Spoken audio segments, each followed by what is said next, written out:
आज म तपाईलाई एउटा महत्त्वपूर्ण कुरा सम्झाउन चाहन्छु। तपाईको यात्रा अझै बाँकी छ। कतिपय समयमा हामी आफ्नै क्षमतामा शंका गर्छौं, आफैलाई कमजोर महसुस गर्छौं अनि हार मान्न तयार हुन्छौं। तर सफल मानिसहरू कहिले हार मान्दैनन्। उनीहरू असफलतालाई अवसरको रूपमा लिन्छन् र अघि बढ्छन्।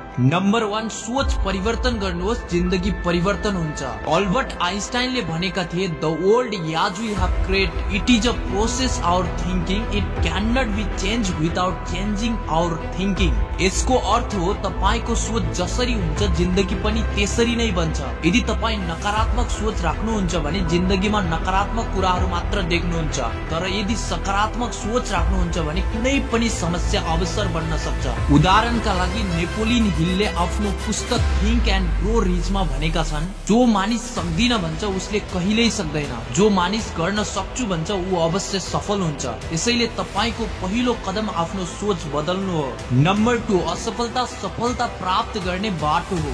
असफलता भनेको अन्तिम गन्तव्य होइन, यो त सफलताको पहिलो खुट्किलो मात्र हो। उदाहरणका लागि थोमस एडिसनलाई 10,000 पटक बत्ती बनाउन असफल भएपछि सोधियो, तपाई 10,000 पटक असफल हुनुभयो, अब के गर्नुहुन्छ? उहाँले जवाब दिनुभयो, मैले 10,000 तरिकाले यो काम नगर्ने तरिका सिकिसकेको छु।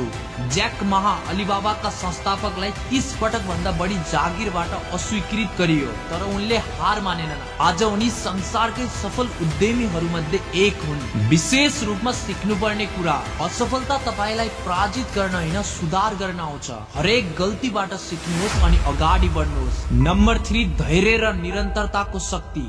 यो निरन्तर परिश्रमको फल हो। उदाहरणका लागि क्रिस्टियानो रोनाल्डो दिनमा 5 घण्टा अभ्यास गर्छन्, त्यसैले उनी विश्वकै उत्कृष्ट खेलाडी बनेका छन्। बिल गेट दिनमा 10 घण्टा पढ्थे, त्यसैले उनी माइक्रोसफ्टको संस्थापक बने।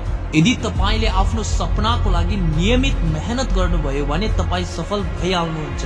नम्बर 4, आत्मनियन्त्रणको महत्व। संसारकै सफल व्यक्तिहरू आत्मनियन्त्रित हुन्छन्। उनीहरू आफ्नो समय बर्बाद गर्दैनन्, अनावश्यक कुराहरूमा ध्यान दिँदैनन्। तपाईको दिनचर्या पनि सफल व्यक्तिहरूको जस्तै बनाउनुहोस्। बिहान छिटो उठ्ने बानी बसाल्नुहोस्, अनावश्यक मनोरञ्जनमा समय बर्बाद नगर्नुहोस्, दैनिक लक्ष्य बनाउनुहोस् र त्यसलाई पूरा गर्नुहोस्। यदि तपाईले आफूलाई हरेक दिन 1% सुधार गर्नुभयो भने 1 वर्षपछि तपाई 37 गुना राम्रो व्यक्ति बन्नुहुनेछ। नम्बर 5, याद राख्नुहोस् तपाईको यात्रा अझै बाँकी छ। तपाई असफल हुनुहुन्छ भने हार नमान्नुहोस्, सपना ठूला राख्नुहोस्, मेहनत जारी राख्नुहोस्। तपाईको भविष्य तपाईको हातमा छ। साथीहरू, जिन्दगीमा सबैभन्दा ठूलो जित आफ्नो डरलाई जित्नु हो। आजैदेखि यी 3 निर्णय लिनुहोस्, म सफल हुन्छु, म कहिले हार मान्दिन, मेरो यात्रा अझै बाँकी छ।